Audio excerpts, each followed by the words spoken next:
the last lesson, we'll be talking more on the insight. So the previous lesson, we talked about the different types of samadhi. And the last two types of samadhi is very related to insight also. Right? So now we're just purely talking about insight.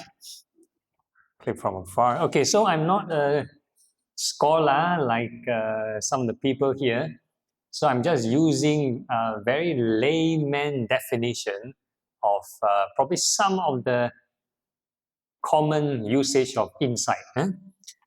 So first, a process of contemplation. For example, when we covered the Satipatthana Sutta, Four Foundation of Mindfulness, when you think of impermanence, that's a process of contemplation. So that's one definition. And the other definition would be you practice and or you think of something, you discover something. So that is a kind of insight also. So that's the second definition. Okay, then the third type is what we discussed earlier in the previous session. All the Theravada tradition, we'll say it's a reinvention.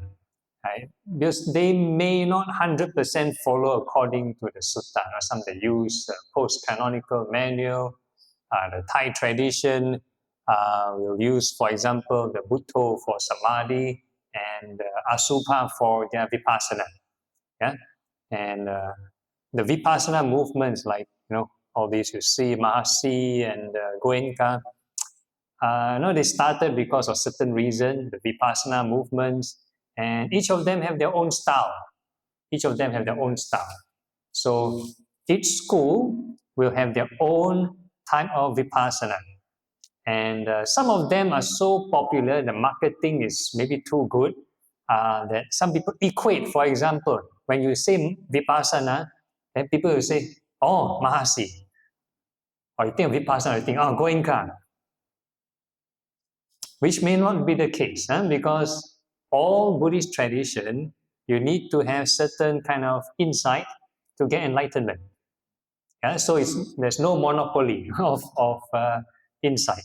So every school have their style of doing their own Vipassana. And you can see people like you're wearing white and practicing. Okay, so this is from the Abhidhamma actually. I think your teacher is the expert in Abhidhamma. I'm not an expert, so I just briefly show the outline. For the Theravada tradition, we might chant this. We chant this. So these are like outline. Some of the terms and jargons that you might need to know for insight. Anybody here studied Abhidhamma already? Abhina, okay. Maybe something I don't know, ask you. Okay. So the first one, okay, so this book is called Passages on the Stages of Insight. Passages of Stages of Insight. And of course, Abhidhamma is kind of like classified probably in the third Buddhist council. So I haven't covered the suttas yet. Later on, I'll talk about the suttas. But the good thing about Abhidhamma, it is like a catalog of all the essential stuff from the sutta. The Buddha teach so many things, how to be a good husband, how to be a good wife, those kind of stuff. Maybe not so important for maybe meditation. So we are going to just talk about this kind of classification. Okay, so the first one talks about 5 aggregates, which we covered in the Satipatthana Sutta and also on the types of samadhi earlier. 12 bases. So we talk about how these 5 aggregates operate through our 6 senses. Eye, ear, nose, tongue, body, mind, and the objects. So depend if you have the external shape with you, to see, that's the form outside. Then the object of the ear would be the sound, the vibrations to your eardrums. The taste would be the food and stuff like that, right? So you have the 6 objects. Then 18 elements, we'll add another 6 more, which is the 6 types of consciousness. So like in the lesson on Satipatthana, we mentioned consciousness, the 6 sense-based consciousness arrive afterwards. So depending on your organ, depending on external form, then the correspondent consciousness will arise. So if you're hearing what I'm saying, depending on your ear, depending on the sound, then the ear consciousness arise. Depending on your eyes, depending on the visual object, then eye consciousness arise. So consciousness arise afterwards. It's not like a permanent, how do you call it, like some other religions, permanent observer to observe all the time. So that's a different definition of consciousness. Okay, so next is a bit confusing. We call this 22 faculties. So a lot of repetition. So the 12 bases, 18 elements, you have the same thing, 6 sense doors, repetition. Then there's a new terminology. The one in red may not be so important for insight. Femininity, masculinity, and vitality. Do you want to elaborate?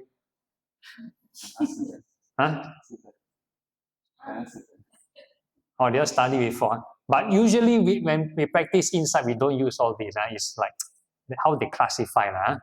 Nowadays, I just read in the news, Thailand, okay, never mind. This month, they call it the Pride Month or something. So nowadays got more gender, got what LGBTQ. So this one outdated already. Outdated. Actually, the Buddha's time have, don't say don't have. I think you can read in the monastic rules the acceptance criteria for to ordain as a monastic. So the preceptor asks you, are you a male? You have other classification, then how to answer? Right? So, okay, never mind. So we just take it as a majority consensus first. Femininity, masculinity, then vitality, maybe your life force. Then 5 types of feeling. So we know pleasant, unpleasant, neutral feeling, body, mind, right? It occurs in body and mind. So 5 types of feeling. Then the 5 powers, 5 faculties, which we briefly mentioned. You need faith, effort, mindfulness, concentration, wisdom. These 5 things. So if this thing is strong, whatever practice you do, you'll be fast. You'll be fast. Like some people, you ask, how come can reach enlightenment very fast? In Buddha's time, some people hear one sermon and become enlightened very quickly because their 5 faculties are very strong. Then some may take longer, some may take many lifetimes. Probably their faculty is not as strong. Then the last few has got to do with enlightenment. I shall come to know the unknown, right? You know the new states of mind, or, touching the enlightenment, perfect wisdom, right? One who has understood. All about talking the same thing, but very low-soul, this one. Okay, then the next one, 4 noble truths. 4 noble truths. So this is supposed to be like basic Buddhism, but 4 noble truths only a Arahant can fully understand. So you have suffering, cause of suffering, cessation of suffering, and the path leading to cessation of suffering. So in our meditation routine, I've been like drilling or nagging you all, right effort, right thought, right? Keep on nagging. Because it's not easy to fully practice the 4 noble truths. Sometimes very tempting, the stray thought so nice, and you follow, then watch movie already. Watch movie already. Or sometimes, maybe the peace you have, very nice, you chase, and fall asleep. Right? So a lot of hindrances. As long as you don't apply the right effort, that means you don't keep generating the right thought, then the hindrances will come. Naturally, hindrances will come. So in the Satipatthana Sutta, the solution to overcome hindrances is right effort. Then the last one, 12 links on dependent origination. So again, I briefly mentioned the case study, dependent origination. I talk about personalities, right? Depending on what kind of contact you have, what kind of becoming, what kind of personality will arise. So we call this the moment-to-moment 12-link dependent origination. And of course, there will be quite a large majority, or even the mainstream institutions will take the 12 links as 3 lifetimes. 3 lifetimes, right? They talk about consciousness entering the womb, that's forming the Nama Rupa, and there's another birth. When I talk about the birth link, that's the labor. So they talk about 3 lifetimes.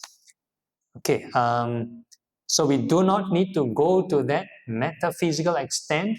So remember I gave the example, the Susima Sutta, the spy who became a monk and wanted to know what's the secret to enlightenment, the success of Buddhism. And the Buddha taught him dependent origination, but he cannot see past lives. He got enlightened, he saw the Dhamma, cannot see past life. So again, I'm just sharing my opinion based on case studies. If you want to compare, does dependent origination equate to seeing past lives? So one example is this. Okay, before I move on, who is not familiar with the term dependent origination? We chant this like every morning, right? Avijja Pacha Sankhara, Sankhara Pacha Vijnana, so on and so forth. Okay, so one case study would be this Brahmavihara Sutta. They talk about all the different religious views in India at the time, the Buddha's time. So the Buddha gave example of meditators. They can see many past lives. See so many. Then each of them have their own opinion. Some of them, they say, yeah, very normal one. Just die and reborn again. Don't need to do anything. So some will have this view. They can see past life, but doesn't mean they have detachment. Some of them, they can see past life, but they have some other different opinion. So the Buddha mentioned, as long as they still have stress, that means they still haven't learned how to detach, haven't learned how to let go. So with that reference, the 12 links of dependent origination is actually about detachment, the process of attachment and detachment. The forward order talks about our cognitive attachment, how we have the sense of possessiveness or the sense of self based on what you see, hear, smell, think, taste, and touch. Like for example, before I come to this monastery, I know that this monastery doesn't belong to me. So I give a case example. If let's say I stay long enough, then this would be like, oh, this is my home already, this is my monastery, this is my shirt, this is my body, this is my table, this is my this, my that, right? So you associate long enough, whatever is not yours become yours. Whatever is not related to you become you, right? So that is clinging. So the reverse order of the dependent origination talks about unclinging. If you stop craving. So the reverse order don't give you like the full solution. So the full solution is actually following the Noble Eightfold Path. That's how you overcome craving. So that's about dependent origination. Okay, so this model you've seen before. Thanks for pointing out the decision-making part. So I will need to edit it when I go back. So this is the 5 aggregates that you need to know and the 6 sense bases. So in our meditation, we can understand every meditation object we do, we are not training the meditation object. Let's say if we watch the breath, we are not training the breath. When we're thinking of the hair, contemplating parts of the body, we are not training the hair. We are not making the hair longer, or we are not making the hair shinier. When we think of the teeth, we are not training our teeth to be free from decay. It's about detachment, mental detachment. So we call these 5 clinging aggregates because they cling. It's like super glue, they cling. So for example, we have certain emotion, and let's say we have frustration, we are unhappy with somebody. It's an emotion, then you cling the whole day. Unless you follow the Noble Eightfold Path and you try to pry open the glue, then that's how to overcome it. So all emotions are actually addiction. All emotions are addiction. Like some people can get upset the whole day, depressed the whole day, or angry the whole day, or whatever the whole day. So you tell them, don't get upset lah, don't get depressed lah. They can't one. Because it's clinging. It's clinging. They know it's bad. They know it's bad. But they do not have some better option to go to. Emotionally, they don't have some better option to go to. So same with any kind of addiction, gambling or smoking or whatever, drinking. Those addicts, they know it's bad, financially ruining them or breaking up their families. They know it's bad. They want to get out, but cannot. It's so addictive, no? So addictive. So they need, so like I think modern therapies, they use the same thing. Those people need a better alternative to get out, incentive for them to get out. So whatever we see, hear, smell, think, taste, and touch, we need to continually develop wholesome mind states, wholesome emotions. For example, like the Brahmaviharas, same name with the monastery, loving kindness, compassion, and so on. Yeah, so all these wholesome states. So if you fall into unwholesome states of mind, you have something better to fall onto. The mind doesn't want to stick too long to frustration, doesn't want to stick too long to depression. Then you move on to something better because you have something more wholesome that you're used to. So that's why we cultivate, that's why we come here to train, right? Okay, so this is the interesting part. So earlier on we talked about the different schools. So quite a lot of modern schools now, they'll use this, this one is chronological order. So from the left of the sutta, and later on there's another book, some author write this book called Vimutti Magga, Path to Liberation. And then now most Theravada schools will be using this Visuddhi Magga, Path of Purification. So these are like the different steps or different stages. So nowadays very complicated, got 16 steps. 16 steps. So before that, the book only 6 steps. The sutta only 1 step. Sutta only 1. So later I show you the 1 step.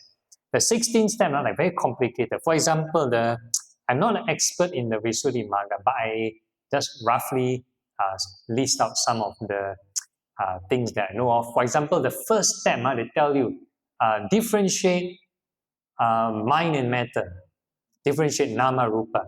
So again, got different interpretation. So 2 terms. One is differentiate, then they change to separate.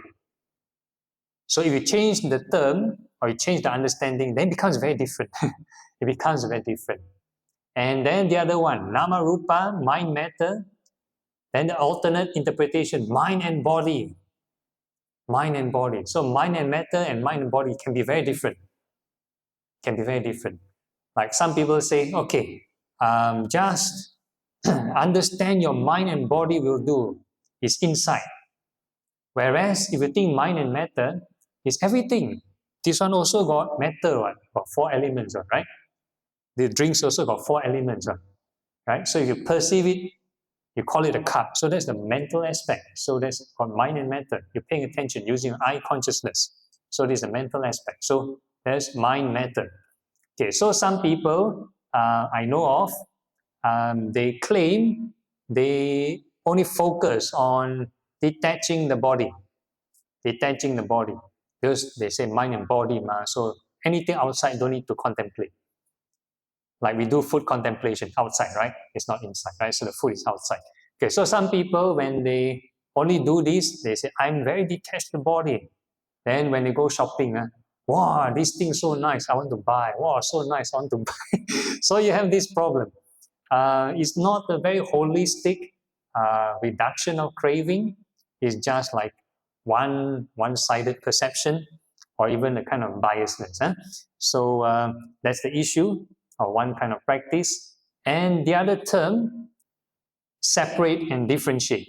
Differentiate would be you're able to tell apart. So that's the meaning of differentiate. You don't have to separate it. But if you interpret it as separation, some meditators will take it that, okay, when you meditate, first stage inside you must have out-of-body experience. You must literally get out of the body and see your body, So they will take it that way. So some of the forest masters I heard of, they'll tell you this, especially the more metaphysical or supernatural one, they'll tell you this. Separate mind matter. You must fly out and see the body. Then that is real insight. So because they invent so many steps, then it will lead to more and more different interpretation. So I try not to go to that direction. So let's go back to the source, which is the sutta. Okay, so this is the one step. If you don't want to get too complicated, just know one step. So we have this Silawan Sutta. Silawan Sutta. So it's a conversation between Venerable Sariputta and Venerable Kotika. So probably Kotika is the newer monk. So Venerable Kotika is asking Venerable Sariputta, Bhante, how to practice and like from ordinary person can achieve stream entry. Stream entry, the first stage of enlightenment. So Venerable Sariputta say, do this. Observe the 5 clinging aggregates as he give a whole list. So all these things like inconstant, stressful, disease, cancer, arrow, painful, affliction, alien, dissolution, emptiness, non-self. Right? Then you can achieve stream entry. So we just pick one. Just think of impermanence will do. So we use one will do. Okay, so this is the first answer. Then this Venerable Kotika said, okay, so how about if a person is a stream enterer already, they want to practice and become a once returner, what should you do? You all know the answer because I tell you one step, right? So do the same thing. Do the same thing. If you do the same thing, contemplate the 5 aggregates as impermanent, then you can upgrade from this stream entry to once returner. Then the same thing, Venerable Kotika asked, from once returner, how to become a non-returner. Do the same thing, right? Do the same thing and become a non-returner. And the last question, how to become an arahant from a non-returner? Do the same thing, right? Do one step. Think of impermanence. Just one step will do. So look like very simple, right? Looks a bit simple. So how to apply in your daily, we call it spatial awareness and whatever not. Okay, Anatta Lakkhana Sutta. So towards the end of the sutta, the Buddha like kind of summarizes the sutta, and he mentions that each aggregate, be it the form, feeling, perception, mental formation, the consciousness, you can reflect with impermanence, regardless of situation. So you can either think on the past, present, or future. So very interesting statement, past, future, or present. So that's the first point. And some people will be thinking how to contemplate past, present, future. Who normally hears that meditation is always there at the present moment? Yeah, popular saying, right? Meditation stay at present moment. Present moment. So now I introduce to you, meditation can think on the past and future. For example, when we contemplate on the birth and death of the hair, is that referencing some past and future? Referencing some past and future. So if a person think of past and future, can go both ways. You can do it correctly, that means you can detach, or you can cling. So a person can think of hair growing and falling, then okay, I learn to let go of the hair. Or they think of hair growing and falling, then they start to worry, my hair start to botak already. maybe you should go and visit the Yunnan Hair Care Center. Go and visit some hair treatment. Then you have this problem. So that's why the first noble truth, right? We talk about birth, aging, sickness, and death, suffering one. Suffering one, birth, aging, sickness, and death, suffering one, right? So another example, thinking of the Buddha's qualities. Who had met the Buddha before? Never, right? So Buddha is in the past, 2,005 or 600 years ago. We think on the Buddha qualities. It's an official meditation. It's an official meditation. How can you say it's wrong? I think the Buddha is a great teacher. I haven't met the Buddha, but I know based on the account, he's a great teacher. But that's the qualities we reflect on, right? So it's official meditation. Think on the past. And so how does this apply in your daily life? So for example, if let's say you are going to apply for a job, a normal working person apply for a job, and they have application form, right? You fill an application form, fill your name, ask your date of birth. You write on present moment. Or ask, when did you graduate from school? Present moment. They'll get in trouble. Right? So in daily life, you need to think of past, present, and future. But how to do it in a way to detach? When you think of the past, you can let go. Think of the future, also can let go. So this one requires skill. So the whole idea is, that's why I always emphasize right thought, keep on labeling impermanence. So if you think of let's say go into the story, you need to think of the past. You always remember this mantra, impermanence. Remember this mantra, impermanence, then you slowly detach. It might help. Okay, so past, present, future.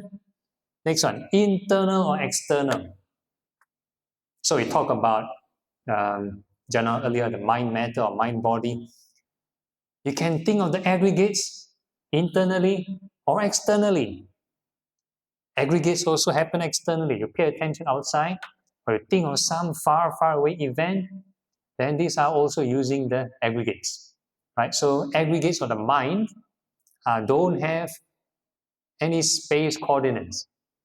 Mind is neither inside or outside. So that's the question, if I'm not wrong, that the Buddha refused to answer.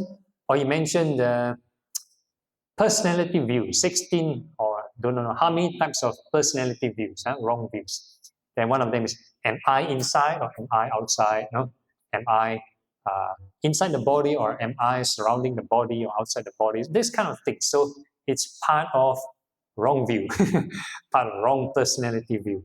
So we need to contemplate in a way that these 5 clinging aggregates doesn't have clinging. Okay, so internal, external, blatant or subtle. Blatant will be gross objects, subtle will be mind, or even talk about mind, blatant, common emotion like greed, anger, common emotion, sublime would be loving kindness and so on. Common sublime, yeah. Blatant, subtle, far or near, same thing, distance.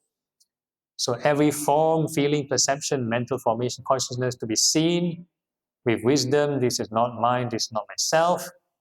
So you need to keep on reflecting, keep on repeating every moment. It's not just during morning chanting or evening chanting. You chant, okay, Rupang Anicca, Vedana Anicca, you chant Anicca, Anicca. Then afterwards, you stop chanting. Everything is permanent. Everything is status quo. I want to live forever. I want to be healthy forever. I want to be young forever. Something like that. So permanence is there. It's an inbuilt programming. It's our inbuilt defilement. So we need to deliberately think of this. It's a very arduous task to think of this. Whereas defilement is natural. We are born. Because this is samsara. If it's not natural, we won't be here. And we'll be somewhere else. Okay, so this is regarding samatha and vipassana. Samatha and vipassana. So in the suttas, they talk about directed and indirected. So the samatha part will be like strength building of the mind. Right, so you need to calm the mind. Right, so you have this rapture and joy and whatever not, right? To calm the mind. So this is samatha process. Samatha process. So things like even when you think of impurities of the body, you reach the parts of the body well and happy to come down to the baseline level. So that's part of the samatha. Okay, then the Vipassana is like training for stamina. So Vipassana need to, obviously it's a long marathon, need to continually detach, until you kind of reach enlightenment. Right, so this one is more of the open awareness, not fixing the mind. Okay, so mindful of the four foundation of mindfulness: body, feeling, mind, and the Dhamma. Okay, so because there's two types of practice, samatha, vipassana, which one comes first? Which one comes first? So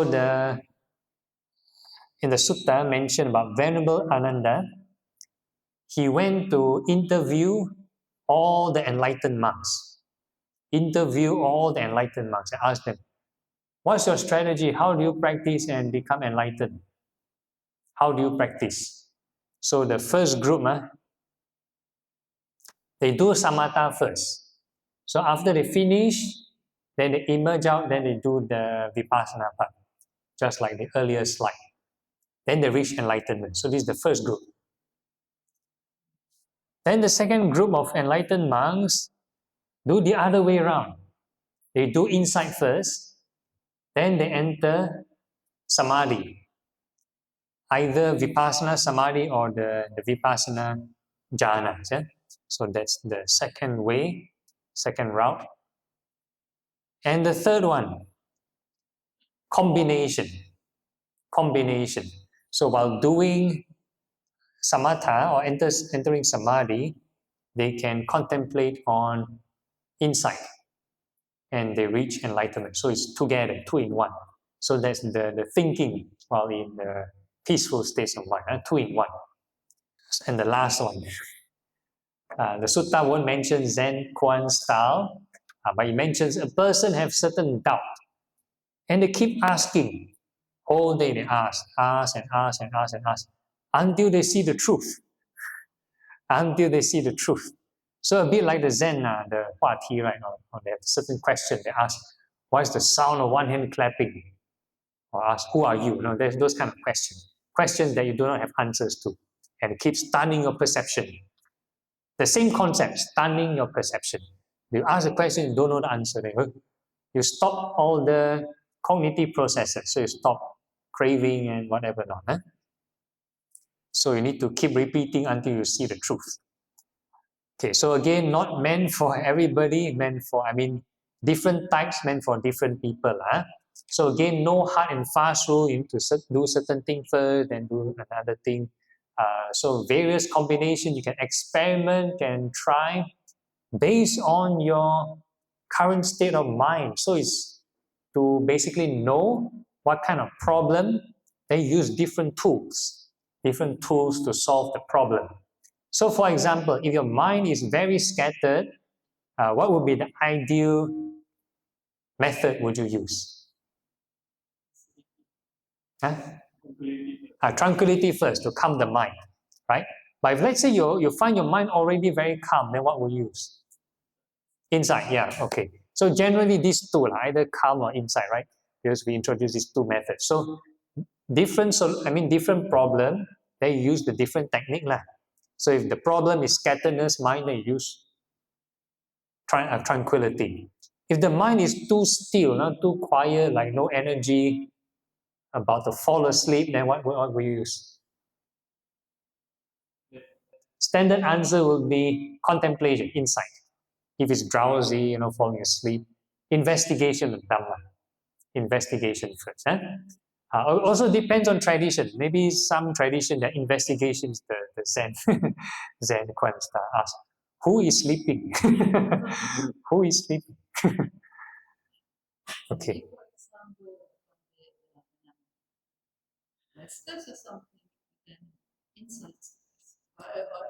Pondering.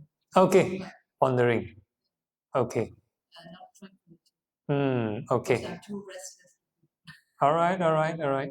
Yeah, so again, you must try for your own and see which technique suits you. So you have to self-customize, especially your free time self-practice session, you customize.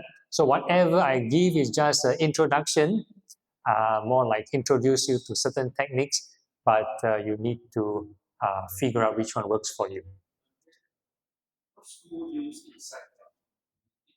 Insight plus, okay, insight first, followed by tranquility. I think there's a lot of insight Vipassana schools, like the Mahasi tradition and so on. Yeah. Um, you know the 7 factors of awakening. So maybe if let's say they're not doing jhanas, it eventually will fall into a samadhi category. Eventually, yeah. Any other questions? I still have slides, so I might move on. Okay. Yeah, so these are the 4 guardian contemplations. I think we chanted in one of the passages in the chanting book. I think this morning or something, or yesterday. Yeah, these 4, not the left picture. The picture on the left is illustration. So this on the right, 4 contemplations. So Buddha Nusati, think of the Buddha, not just to generate faith, but also to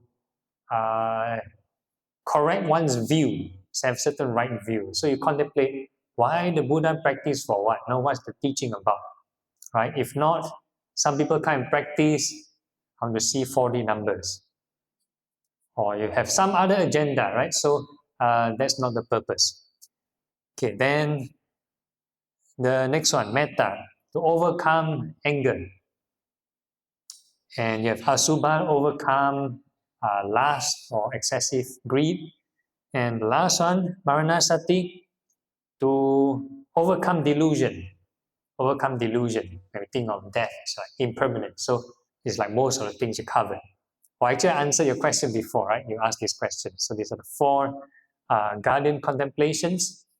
Okay, so this one is for those who are after the end of the retreat. If you want to follow my online lessons, you scan this QR code. So it's advertisement. I have this online video conferencing platform. So it's like doing the same thing. It's like everybody on online, they will kind of give like the more or less same guided sessions. Yeah, Google Forms. Then you choose which day you want to join, and I'll send you the details. Yeah, Tuesday is Zoom. Then the other days are on Google Meets. Yeah. So we have a few regular people here. So Terence will be hosting the Tuesday Zoom session starting on the 16th, right? 16th of July. Yeah. So the next lesson will be 16th July. Okay, so we'll start off, find the comfortable sitting position, make sure you're upright.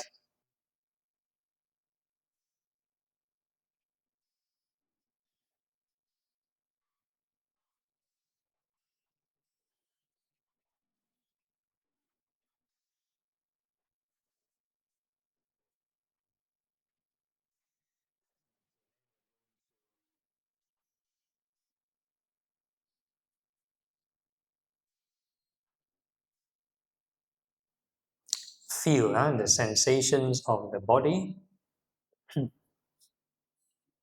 So we call that the 4 element sensations: earth, fire, wind, water. Any hard or soft sensations that would fall under the earth element. Any hot and cold sensations that would be the fire element. Any fast or slow movements that would be the wind element. And any moist or dry sensations that would be the water element.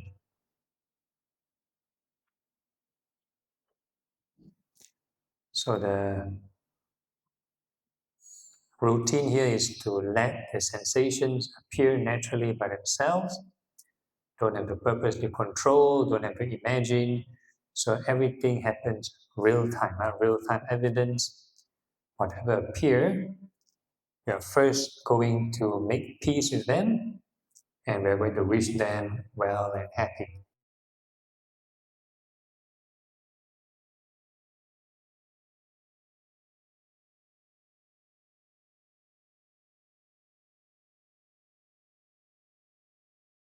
So every time a new sensation appears, that is a new contact. And if you do not apply right thought, then the mind will drift off into story making. If it's an unpleasant feeling, then you might complain, why so painful? And you have all kinds of stories related to pain. Or if it's too nice, then you have all the nice stories associated with the nice feelings. So you avoid the story making. So we just keep on wishing the sensations well and happy. So we make peace with the sensations. New sensation appear, well and happy. New sensation appear, well and happy.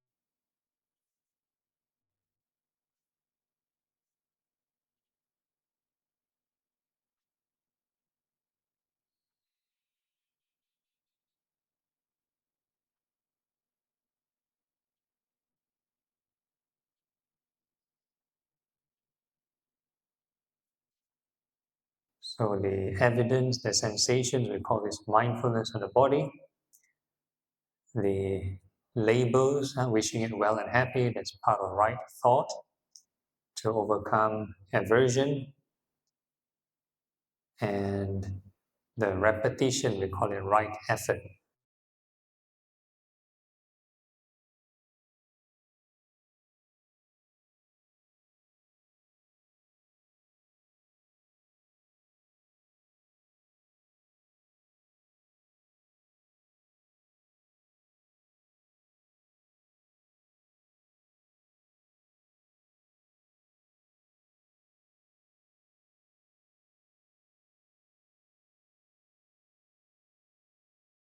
The whole idea what we're looking out for is that the more we apply the right thought, or we try to follow as many of the Noble Eightfold Path as possible, we are walking the fourth Noble Truth to overcome craving.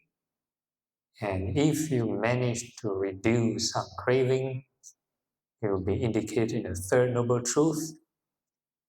Some of the stress and tension will reduce. You should be able to feel calmer, means you're on the right track.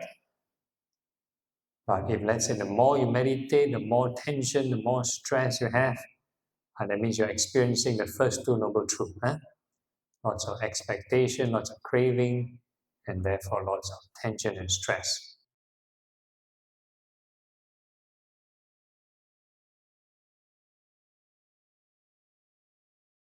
So keep on wishing the sensations well and happy.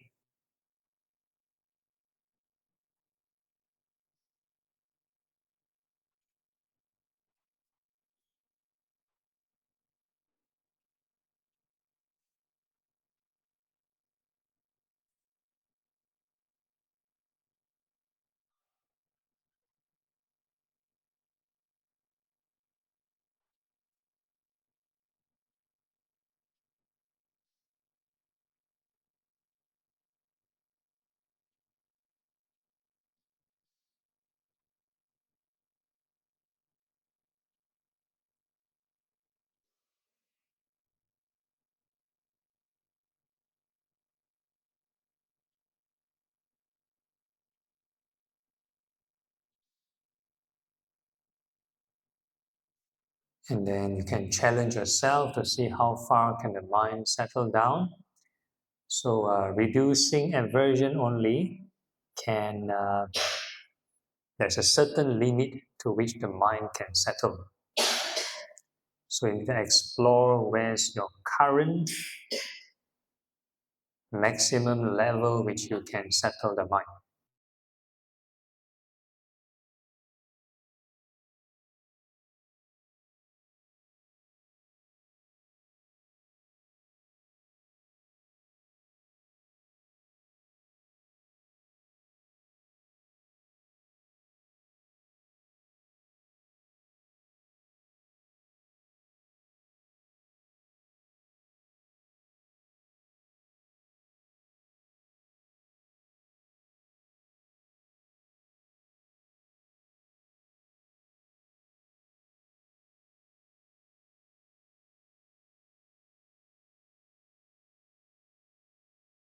Okay, so everybody has a different rate of settling down the mind.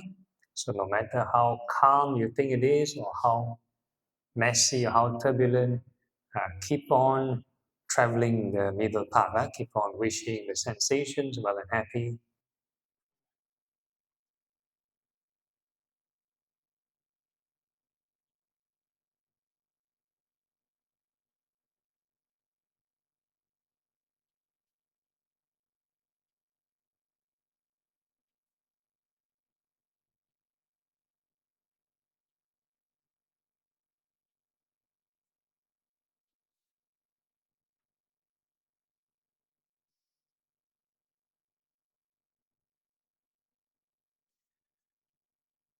Okay, so once we are able to make peace with whatever the universe throw at us, all the elements appear without your control. They have all kinds of sensations. So we make peace with them, make friends, wish them well and happy.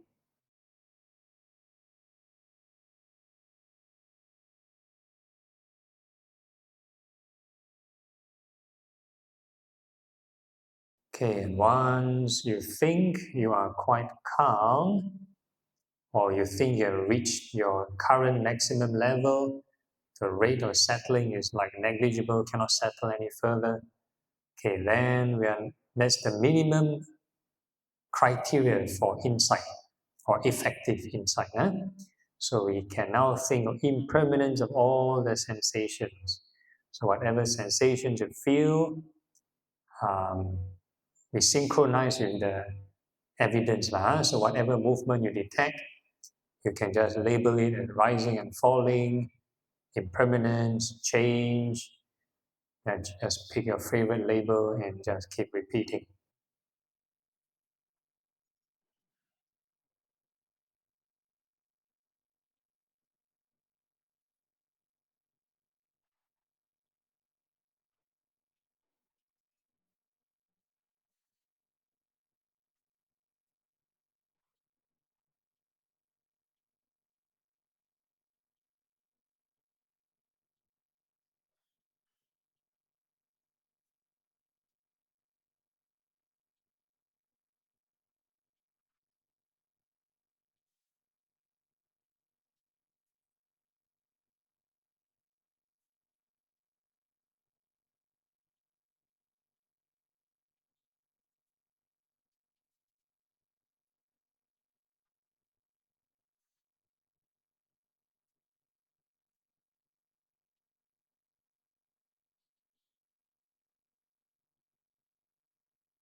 So if there is true detachment, true letting go, then you should feel a bit happy or feel joyful.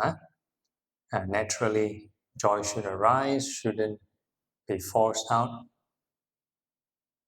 And it's just for a while, then calm down.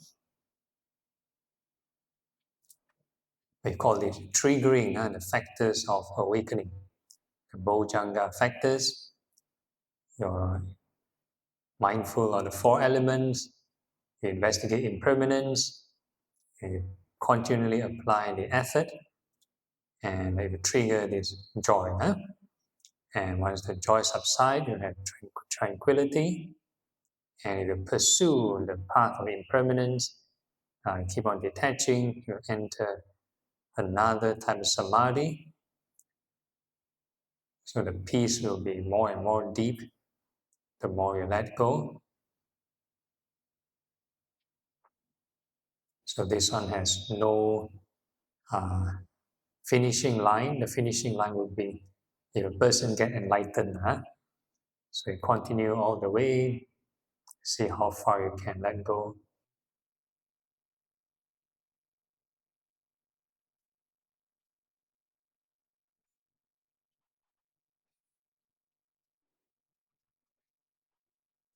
So this will be the one-step method. One-step method.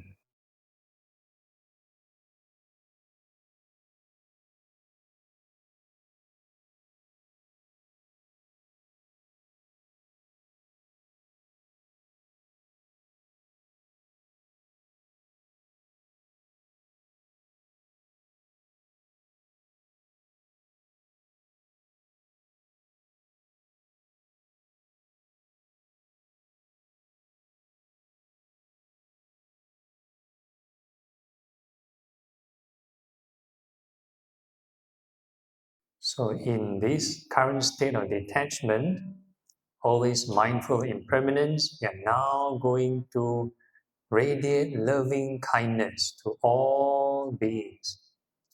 So this time we are perceiving all beings as impermanent four elements, ever-changing four elements.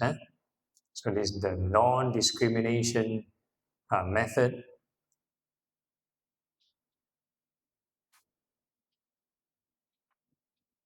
So we try not to visualize. If you think of a certain creature, certain being as a normal way of seeing things, certain creature look very cute and you have certain emotion really. Or certain creature look very scary, then you have another emotion.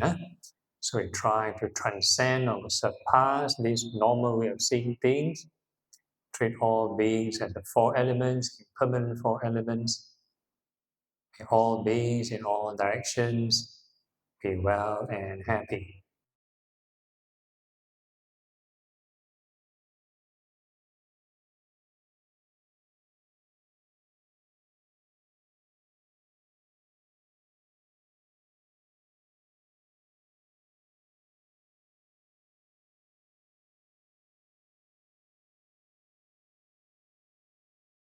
So don't have to purposely push the mind. Let it extend naturally by itself. However far you wish to extend doesn't matter.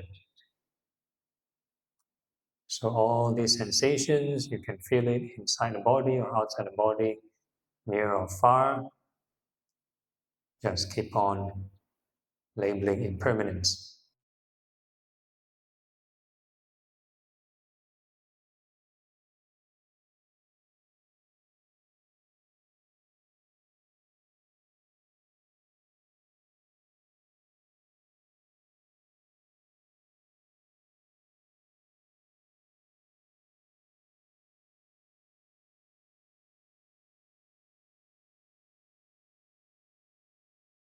So when we wish beings well, so it depends on the person's right view. What kind of well? The enlightenment kind of well, or just normal sensual wellness, and just be rich or be healthy, the kind of well. What kind of well and happy do you wish for beings?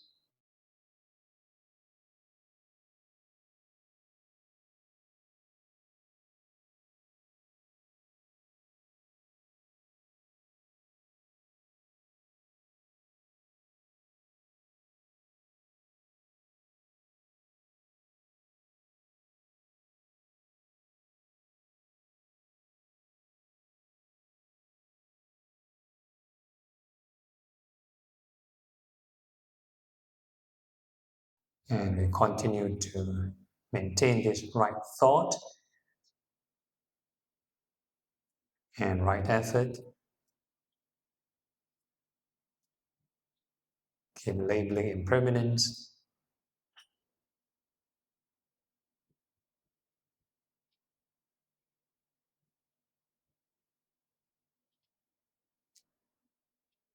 So we can reflect this even in a sublime state of mind. Common or sublime, large or small area, near or far.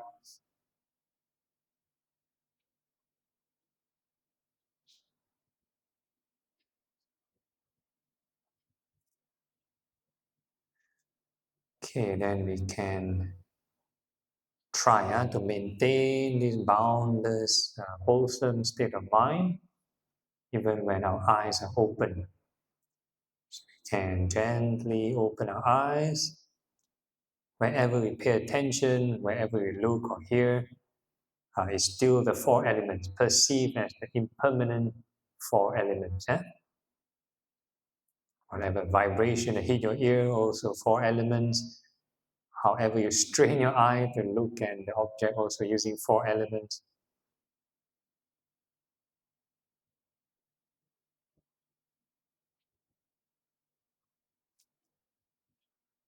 Okay, so this is just a short guided sitting.